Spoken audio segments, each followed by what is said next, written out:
Once upon a time, there was a handsome and charming civet cat. His name was Bawani. Bawani traveled far to the village of Tondo. There he met a beautiful civet cat. They fell in love and decided to get married.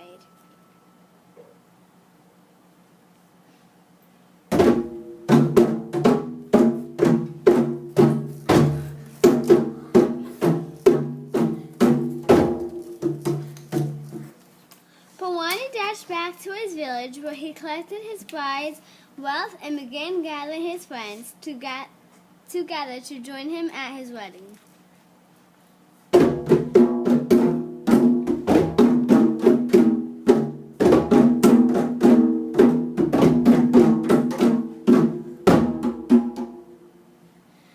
First he visited his good friend Benga, the pigeon, who consented to accompany him to Tondo to witness his wedding.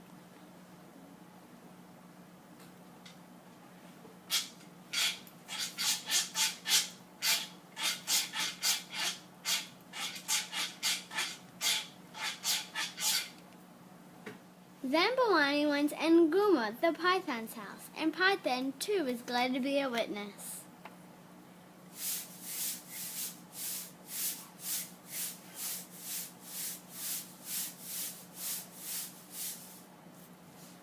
Bawani needed one more friend to join him to his trip to Tondo.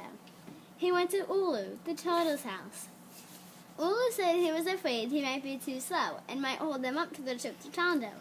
But Bawani laughed and said Tondo might have a head start if he would start off early and meet them at the crossroads.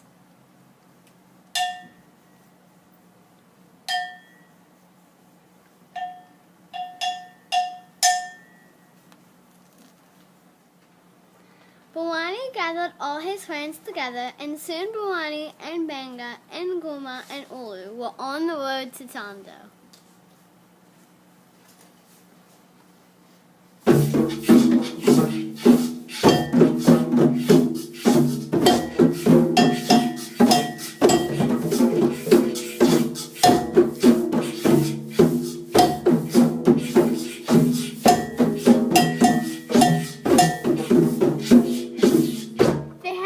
Very far when the happy troop came upon a huge date palm tree. Benga, who loved date palms above all the other foods, felt her beak begin to water. "Oh, Bawani, the date palms are almost ripe. Couldn't we just wait a little while until they ripen?" Bawani saw no harm in that, and so the party rested while they waited for the date palms to ripen. And so they waited. 1 week, 2 weeks, 3 weeks. Finally, the date palms were ripe. Oh, how Benga ate. She ate, and she ate, and she ate. And soon Bawani and Benga and Nguma and Ulu were on the road to Tondo.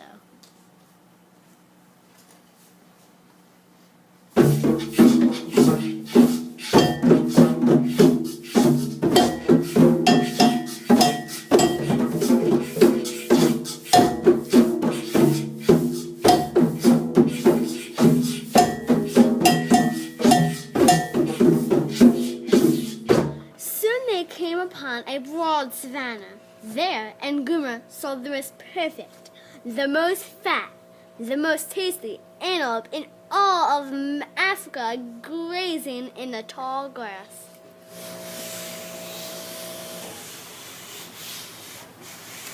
"I'm sorry, Bawani," said Nguma, "but I must have a little time to digest my dinner. You waited for Benga, and now I must ask you to wait for me." "Of course, my friend," said Bawani. We'll be happy to let you digest your food." And so Bawani and his friends waited again. 1 month, 2 months, 3 months. Until finally, one fine summer day, Python could move again. And off they went again, Bawani and Benga and Nguma and Ulu on the way to the village of Tondo.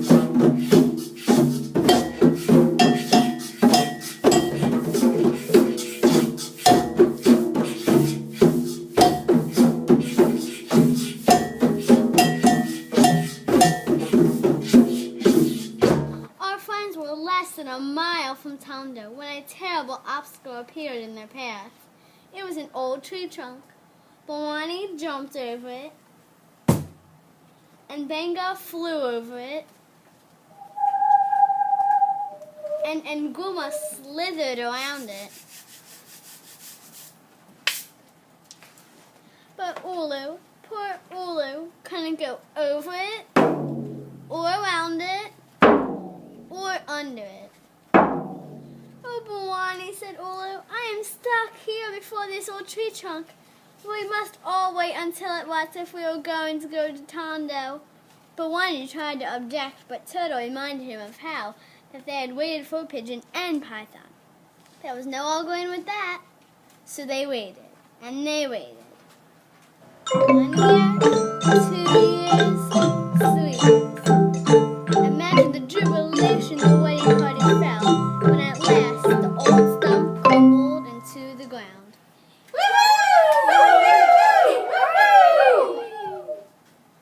And once again, Bawani and Benga and Guma and Ulu were on the way to Tondo, and this time they arrived at their destination.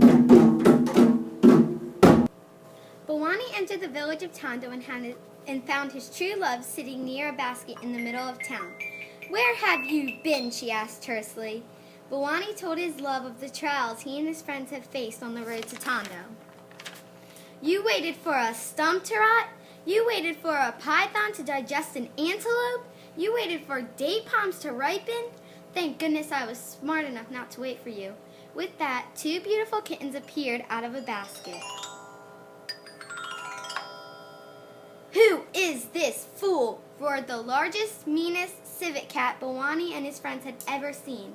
And the beautiful civet cat introduced Bawani to her husband, right before her husband showed her friends the fast way out of Tondo.